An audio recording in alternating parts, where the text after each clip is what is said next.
All right, folks, I know we're going to have some people trickling in here, but I want to make sure that we get this first and what might be a series of enablement webinars kicked off right here. In absence of marketing and imagination, I nicknamed this the Missing Pieces webinar. I feel like when we go in and we talk to a lot of our customers and colleagues, what we end up having is we've got a lot of great stuff on the big hocus pocus thought leadership stuff that we see the CISO advisors work with. And we've got a lot of great technical content, but what we don't have is something in the middle that bridges those gaps.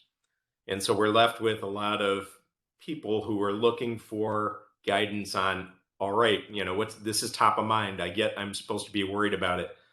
How do I take action on that? And what they don't want to hear is, well, Cisco has a solution for it. What they really want to hear is how do I teach myself to get into this? Or what are some things that can help me get a running start as I encounter these top of mind threats? And I think one of the things that we've seen in the last, year and a half or so that's gotten a lot of focus is, especially around around most IT shops, is the whole concept of the cyber supply chain and the security of that. And so when we're talking about that, what we're going to talk about has nothing to do with container ships piled out in Long Beach Harbor, or the reason that I'm still waiting for an iPad I ordered for Christmas 3 months ago. It has nothing to do with all of that. What it instead has to do with is how do we help our customers? How do we help each other figure out how it is that we can make sure that the applications we're using are as secure as they can be? How do we reduce the risk of something like a Log4j incident or a SolarWinds sunburst incident from wreaking havoc within our environments? And how do we take a more proactive stance in ensuring that if we're developing apps or using apps, that the stuff we're putting into them, we understand, we can scope, and we can properly assess the vulnerabilities of it. And so that's really, when we're talking about supply chain security, what we're talking about. So as we go into this, we're talking about adversaries now finding that it's easier not to hack you directly, but to find their way in through a Trojan horse. They know that you're using applications you didn't design and have custody of all code on, right? They understand that if they want to get access to government agencies, even the best, most secure ones, that the way they do that is by finding their way into a popular, ubiquitous network management solution, implanting within that, and then hitching a ride. They know that we trust those software vendors because, hey, who wouldn't, right? We all need that software in order to operate our environments.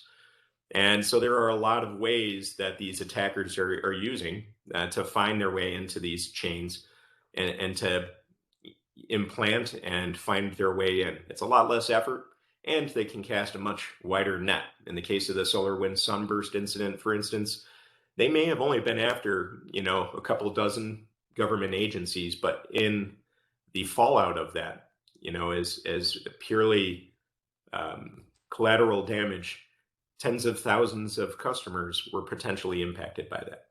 And when you think about the impact of that and what sorts of exposure and risk of inadvertent disclosure might happen because of that, it's really huge. It's hard to fathom just what that could do.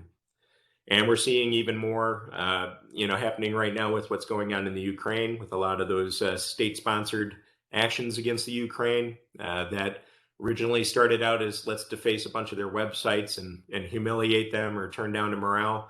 We're now seeing them wipe out entire organizations and their data. And there's a good chance that a lot of what we're going to talk about here today was actually leveraged there. What's interesting about this is that the nation state-backed folks tend to be at the forefront of developing all of this, but they're far from the only ones who leverage it. There's going to be a lot of copycats, and a lot of commercially motivated or financially motivated attackers will use these same sorts of things in order to, make their goals happen. And so whether that's intellectual property theft, or whether that's disruption, whether that's denial of service, they can use these techniques in order to get their way, to make a beachhead within your environments, and then do some serious damage. So the chief concerns that we're talking about here We can talk about things like physical theft or implants with like the technical operations group that the NSA purportedly had, right? But really, it's simpler than that. A wide, a wide net of supply chain attacks really involve the three threats you see here. So one is hijacking code updates, right? So when we think of NotPetya and the accounting software implant, they really just found their way into an approved source. Another way is if if you can't do that, if you can't find your way into the trusted software vendor, just pretend to be them. And so when we see a lot of these code signing attacks, like what APT41 does, for instance, in convincing organizations that the code that they're receiving from APT41 is legitimately signed by the original vendor. So like firmware updates, stuff like that. That's the concern here. And then there's also compromising upstream code repositories. I think a lot of attention goes to these first two, but number three is compelling because good luck finding anybody's application that doesn't take advantage of open source, Github repos, repositories within Python or any other language that you might be using that quite possibly could be impacted by this. So as we get into this a little bit more detail, right? I talked about NotPetya, but SolarWinds Sunburst and the Visual Code Studio stuff were both hijacked by adversaries. And when you look at that, you think about how much people trust software packages like SolarWinds or before it, CCleaner, right? Utilities people use to maintain their infrastructures that they trust to provide them with management tools. Well, guess what? Good luck finding trust in that now. Visual Studio Code, it's probably the most widely used development environment, regardless of the language. So whether you're talking C or C++ or Python, there's a good chance people are using it. And we know that people need to update them. And so it's very easy for a diligent, hardworking, and security-conscious user to become a victim of one of these implants because they're downloading from one of these trusted repositories, leveraging that application, and the next thing you know, they're now open to the vulnerability that it opens up. When we look at code signing, that's the different twist. The first case is where we actually find our way into and embed ourselves within a trusted vendor's own patch repository or code repository. In the code signing instance here, you just pretend to be them. You hijack their keys or you find a flaw within their certificate system that allows you to pretend that you're them. And all of the trust, the public key infrastructure trust organization across the world would trust you too, because it looks signed. I mean, it certainly looks like ASIS signed this firmware package. It must be us. And so what ends up happening is that any of the code checking mechanisms you might have within your environment that look to validate, did this code come from vendor XYZ, are going to pass with flying colors. And that's the kind of thing that drives a lot of the folks that are closer to firmware crazy, because if you don't have trust in that underlying platform, it doesn't matter what application or operating system you place over the top. It's very hard to trust that entire platform. And then the third case here, that compromising open source or upstream code repos. When we look at the PyPy, if you're not a Python programmer, there's a repository of libraries so that you don't have to reinvent the wheel. Well, it turns out that those were pretty open. They want anybody to contribute who can, right? Let's make everybody's life easier. Well, in that case, some malicious actors decided to go ahead and look at common misspellings. We call that typo squatting. And they developed libraries. So you might think you're going up there to get some sort of data science repository, but instead what you're getting is a backdoor implant that allows your code to now radio home to your command and control infrastructure and allow you to take remote control of those systems. Github repos, right? We've seen plenty of cases where people have gone in and hijacked code repos. They've branched them. They've found ways to make those the accepted branch for everybody's downstream code. So if you're a house that's doing your own code development, this is something you should work into your continuous improvement, continuous deployment scenario here. And then we've also seen folks go and mine those same repos. They may not actually alter them, but through sloppy code practices, we may see things inadvertently disclosed, like secret keys or API exchange keys or anything like that, that could allow attackers to leverage these upstream code repos. You may be buying this commercial application, but there's a great chance that it's leveraging some of these vulnerable code repositories that are open to attack or exploit by adversaries. And so these are things we certainly want to be concerned about here. So how do we manage this? When we talk about cybersecurity of any flavor, we're typically talking about risk management. We call it cybersecurity because it sounds cooler. It certainly plays better to the audiences on TV, right? But at the end of the day, it's about risk management. It's very hard to prevent any of these incidents. You're not going to find an organization anywhere doing anything meaningful that does not need some vulnerable capability, whether that's those upstream code repositories or whether that's PKI infrastructure or any of these dependencies on these open things. We see that every time OpenSSL gets implicated in something, or every time Apache struts infrastructure or Log4j or any of that stuff, Java, they're all implicated, and it's hard. There's a lot going on there.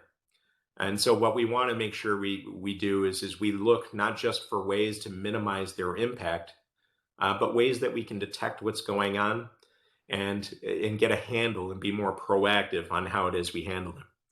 So when they're using these things, what are they doing, right? They're looking for ways to get in and pivot. They're immediately looking for ways to get their tentacles into your environment. So there's a whole host of detections through, that we can actually use things like MITRE's ATT&CK, the adversarial tactics, techniques, and common knowledge database to help inform us as to what might happen. So we want to look at things like that to help us figure out, how do we detect the lateral movement and the pivoting? Never assume that something's okay. We also know that they're looking to typically extract or exfiltrate or harvest information, whether that's so that they can hold it hostage or use it against you, or to steal it in the case of intellectual property theft. There are nation state actors that use these techniques not to embarrass you or to hold you for ransom, but to actually further their own economic and industrial goals. And so we want to make sure that we're doing things that can help us detect those weird beacons or those massive uploads of information, or that slow trickle that sometimes evades your typical, big bursty, where'd that blip come from types of detection, but instead lurk there for sometimes months as they exfiltrate all kinds of sensitive information. But they also use these techniques in addition to moving around the environment and finding ways to get information out. They also use these to open up the door for other techniques. So like any good burglar, as soon as they go in on a team, right, they're not just getting themselves in, they're looking for ways to unlock doors, open garages, all that stuff, so that everybody else can drive their much bigger payloads and much more effective techniques through to do even more damage. And that's what's going on here. So as we're doing this, I talked about some technical measures, and I talked about, why it's hard to prevent. And it's tempting to want to throw products at it. You've got some Cisco folks on this call, right? Everybody here, has a quota. But at the end of the day, we want to help you focus on people and process as well. And while those aren't as appealing, to the salespeople in the audience, they're as if not more important. Because the tools are only going to get you so far. You need to have people and process in place that understand these risks and that are involved with not just the detection and protection schemes, but also the front end of it, the planning, the processes, the way that you go about vetting your vendors and your partners and your suppliers to ensure that the equipment, the gear, the software that you're receiving is all on the up and up, and that you understand where it came from. And to that end, when you've got this unification of people and process with the technology, it makes it that much easier to tackle the ecosystem. So you want to look at everything that's coming in. Your responsibility doesn't start when the software gets installed. it really starts as you're procuring. It really starts as you're evaluating which vendors you're going to tackle. And you should be able to and should feel entitled to ask tough questions of those software vendors. You should be able to get reports as to what sorts of information they're using, what sorts of repositories or open source libraries do they leverage. Cisco, for instance, we actually publish this for each of our products in our technical support documentation so that it's there plain to see. You can see which versions of open source libraries are used so that you can, if need be, go in and understand that. We also factor that into our product security and incident response teams guidance to our customers. When we evaluate our products, it's not just the code we built, but we're evaluating all those upstream tributary code repositories to ensure that we've taken the actions we can to ensure that our use of that is as protected and secure as it possibly can be so that we don't compromise our application or you.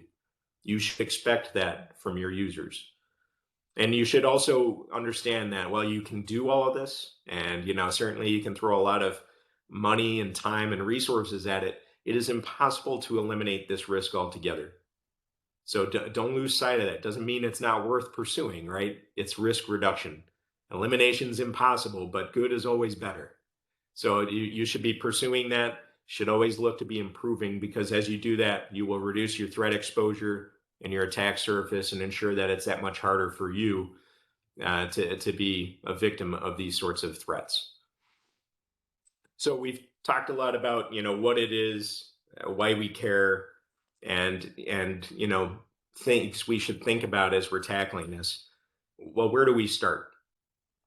Unfortunately, there is no prescriptive one-size-fits-all approach. Every environment has a different level of maturity, right?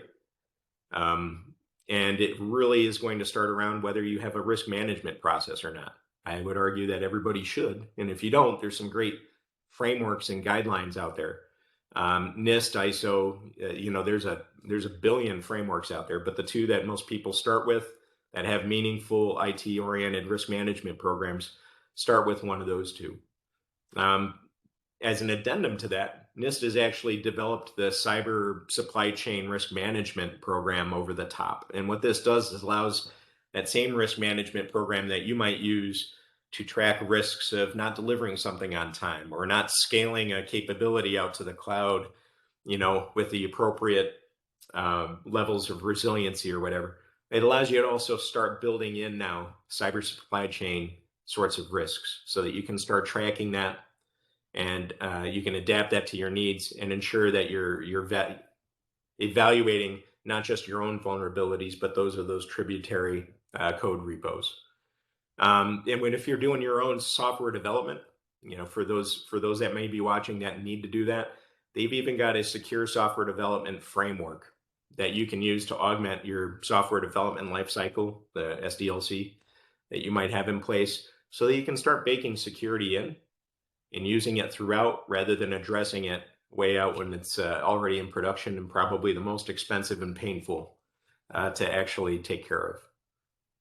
So that's kind of that introspective look. As you're looking, outward and trying to improve your program as you interface with these other vendors or suppliers, you should be looking at integrating this with your vendor management and, partner with your contracts and legal and all that stuff to ensure that you have controls in place. And again, we've got a lot of resources that'll be part of the show notes here, but you can put in place controls and checklists to ensure that everybody's being held to the same standards.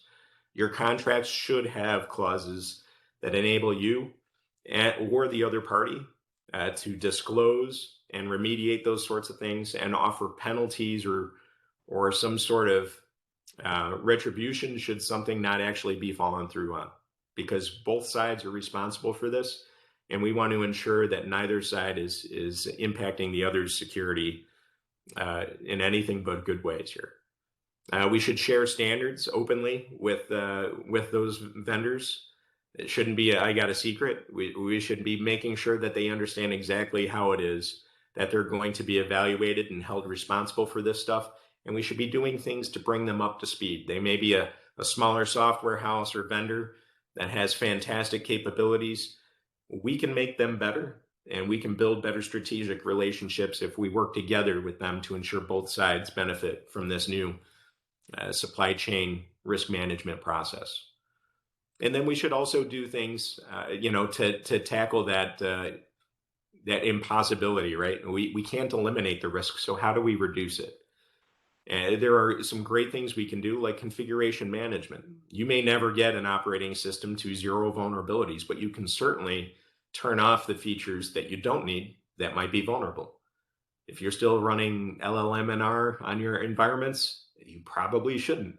And so that's something you can very quickly turn down in a Windows environment and reduce your risk. There are thousands of examples of that. And I would encourage you to look at some of the NIST resources, as well as the Center for Internet Security's hardened images or hardening guides that they have available that can help you turn these down and make policies to ensure that any vulnerable code that is still essential to operate within your environment is properly protected. And then the last thing you can do doesn't involve that configuration management of the vulnerable system, application, device. It actually is using the system to ensure that you reduce the scope of that. Don't put all your eggs in one basket. Find ways to segment in your environment. Ensure that things are only talking to each other that need to be. Find ways to make IoT and facility stuff have its own environment to play in. And I know that air gapping networks and all that stuff isn't really practical, but you can logically separate those things to ensure that a compromise of one thing does not mean that the whole environment goes down with the ship. And so there are a lot of ways to do that. And that segmentation also works at the front door with your perimeter firewalls. There are ways to ensure that you have cordoned off those potentially vulnerable applications so that should they be compromised, it's not the end of the world. And you might even have a very early detection of that before it gets out of control. And so these are things that you should reach out to your vendors, Cisco, whoever else you might have, for help with. We've got a lot of great guidance, as do any of your vendors. But there's also some great open source and industry vendor neutral guidance out there that we can put you in touch with that help you put these sorts of controls in place. So really, when we talk about cyber supply chain risk management, and we talk about the sorts of things that you need to be looking at, you can see that this is really about bringing together people and process to really ratchet down on the risk and to understand what's in your environment. From a technical standpoint, we've got ways to help reduce a little bit of that, but it really starts with having those good conversations, being introspective, and starting to take inventory of the assets that you have and what sorts of things might build those. So you'll hear terms like software bills of materials and stuff like that. That's something that there's a lot of assessment services out there that can help you with, but that you should also be asking any of your vendors or suppliers to provide so that you can get a good handle on this. There are some tools out there, that can help with vulnerability assessment, whether it's a Rapid7 or a Tenable or something like that, or if you want a risk-based vulnerability system like Kenna Security. Those are fantastic options for helping you assess what's going on and more quickly build that picture. But it's really no replacement for having the people and process in place that can ensure that you're tackling this proactively before procurement. So with that, Dash and Jason, who are my trusty partners here, if we got any Q&A that we need to take care of, or are we good for now? We're good for now. Awesome. Before we close it down, are there any questions or any concerns? I got one, Mike. Yeah, sure. So, what separates, the smaller vendors from the big, vendors like Microsoft, right? Microsoft about a year ago had supply chain attack, in Azure, if you guys read into it, about 20,000 employees. But what do they do better with the golden keys versus, a smaller kind of vendor that we need to look at? They do a great job of making sure you're dependent on their stuff, right? That's the cheeky response. Yes. To be fair, right, when you look at the complexity of what Microsoft offers our environments, it's huge. There's so much that they're tackling, and they're such an integral part of any modern IT environment that it's pretty hard to divorce yourself from it. Understanding that they've made leaps and bounds, improvements in how it is that they secure their infrastructure, their deliverables.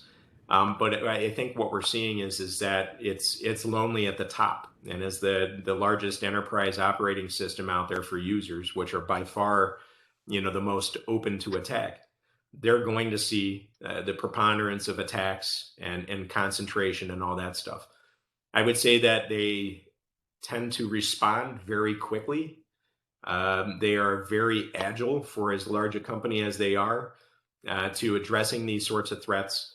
And to their credit, they've been working very hard to push customers towards much more successful, securable architectures. And in that case, if you're talking Exchange, you're talking Active Directory, some of us may not like to hear it, but that means we may need to move to the cloud where they can provide a more, real-time, secure environment than what you typically find in an entrenched and calcified on-prem environment where folks are still running Exchange 2008 and, Active Directory 2012 R1 or whatever, right? Their effort to push people towards the cloud is to help reduce that risk. It's mixed results, but I think smaller houses, they've got smaller scope, and if they build the supply chain risk management in from the get-go, they tend to be in really good shape. And you see a lot of great practices there, but it gets harder and harder the bigger the sprawl. So I don't think it's fair to either side to compare them to the other, but I think there's lessons to be learned, and they definitely are sharing a lot more. So gotcha. Hope that helps. I think maybe a parting quote is even Microsoft is susceptible to supply chain. So absolutely. Yes. Yep. Good question. Any others? All right. Well, we'll make this recording available, and we've got a bunch of show notes. We're going to call them. It's basically just a bunch of links that can help with all the points we talk about here, and give you some nuggets so that you can go off and potentially teach yourself to fish here. If there's any questions on this, or you have an engagement where you'd like to reach out and maybe discuss this with a customer, feel free to share this.